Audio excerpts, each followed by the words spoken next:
Sheboru, Sheboa, Sheshe, long life and prosperity, Saworo Mila, Ofungando Ifaoma. And my when I was a Bible Orisha many years ago, crowned as my the Orisha Agayu, my priesthood in that and which is still my name is Adeina, which means crown of fire. It's basically someone whose job was to take care of a kingdom, of a crown of fire, or it could be of Agayu Sola, my, the one who presides over all my head. And my Ifa name is Ifa Oma, which means the wisdom or intelligence or knowledge of Ifa, meaning that my life is to be, my alignment in my life is to acquire and embody the wisdom of Ifa on the earth, which is a very hard task, but it's a mantra. Anyways, as I promised in the last video, I was going to expound a little bit on part 2.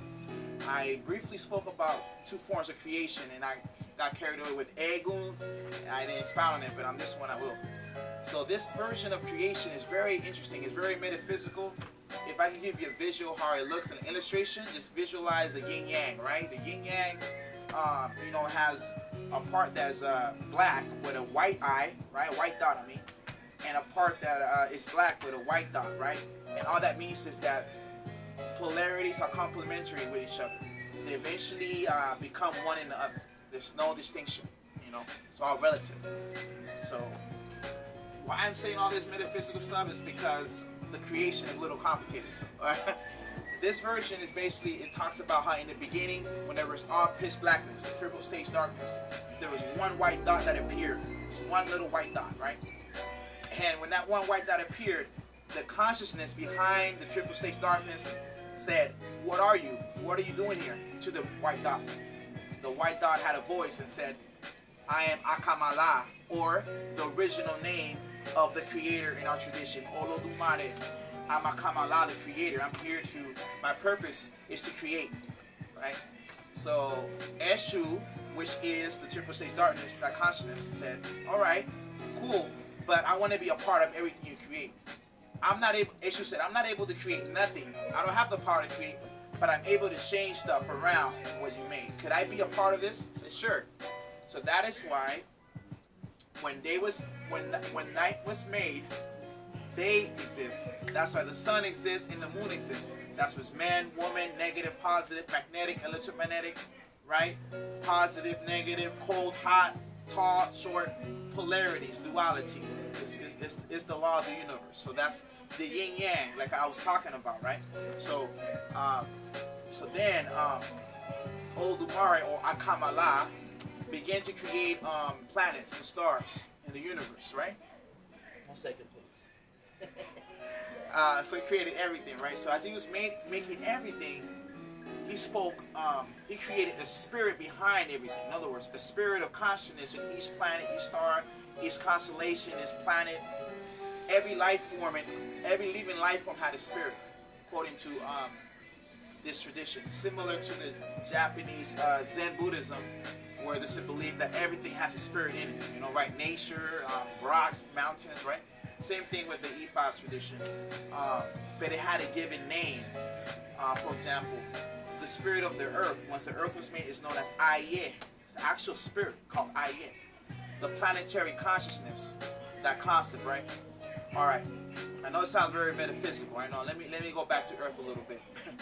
So when the Orishas were created by Akamala or Olodumare, which are divine aspects of nature, Shango, Yemaya, all that good stuff, Oshuna, that wasn't their names originally. For example, thunder and lightning, Shango, became Shango. The spirit of wisdom, Olumila. The mother of fishes, Yemaya, right? All this other stuff. So once those Orishas were made, they came to earth to create the earth. And according to physics, right, according to our timeline, 4.5 billion years ago, the earth was created, was formed, right? And just like real life, the Orishas had a clash of interests. The water was here, the earth was, the land and water, they didn't agree with one another. So it was chaotic. So God wanted to make order out of chaos, just like how the earth core was made, right? It's a clash of different elements. It was crazy out here, you know. Before there was not even air to breathe at one point in the atmosphere, right? So Akamala said, God said, you know what, this is too much for me.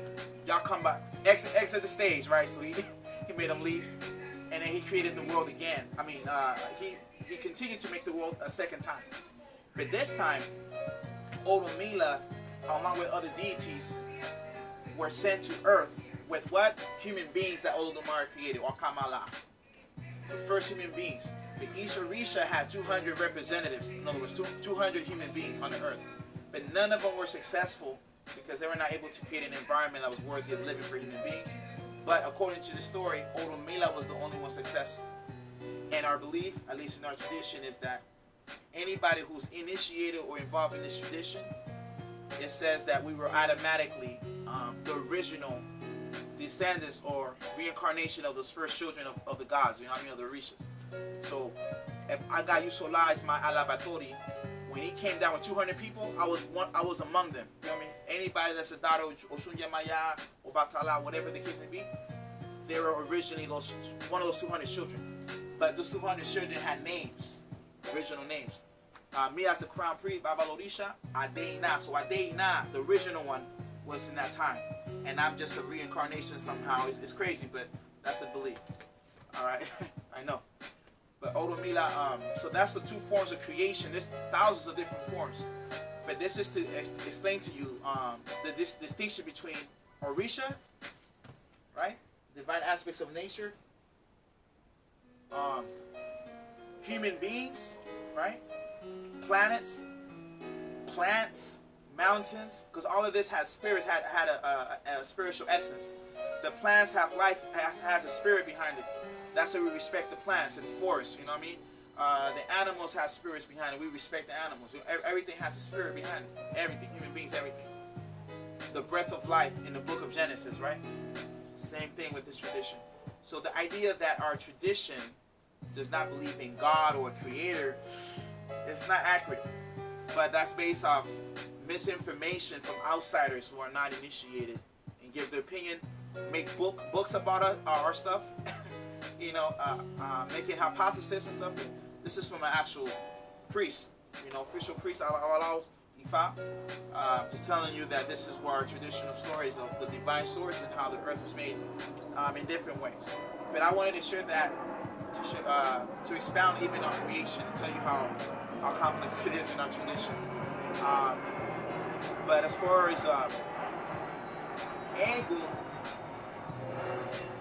we have access to link with those original human beings to this day.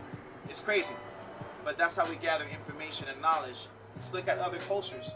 Erge Casey from Europe, he was in tune with spiritism and the idea that outside the you know, outside the ionosphere, there's an ether consciousness supposedly, and he's able to have access to information from past lives. He has books on this. This is Edgar Casey. This is somebody not associated with African traditions, but yet somebody of his culture, right, or where he's from, had a similar belief system like ours. Just letting you know that it's not far-fetched. It's not something made up. It's something that other cultures also had a similar belief system, you know. But how we have access to that is through our ancestors. We don't have machines, gadgets, or nothing like that, you know. Ancestor veneration. So we say in Ifa, I'll leave you with this. The memory of the ancestors are in a cosmic computer of God. That's what we say. So the more we learn about ourselves and our destiny, the more we connect with our ancestors, the more that we can not only know about our ancestors, but how the earth has been in times before. You know? Yeah, so, you know, Ashe Buru, Ashe Washe, and I'm going to leave you with that. And we'll go at another part 2 or 3. And if you have any questions, leave it in the comments. I'm going to share this video to, you know, a lot of people. So I'm going to be very, very productive now. More productive in sharing a lot as far as our tradition. What I could share. Because the commandment says do not reveal secrets, right? Only what we can reveal. Ashe Buru, Ashe.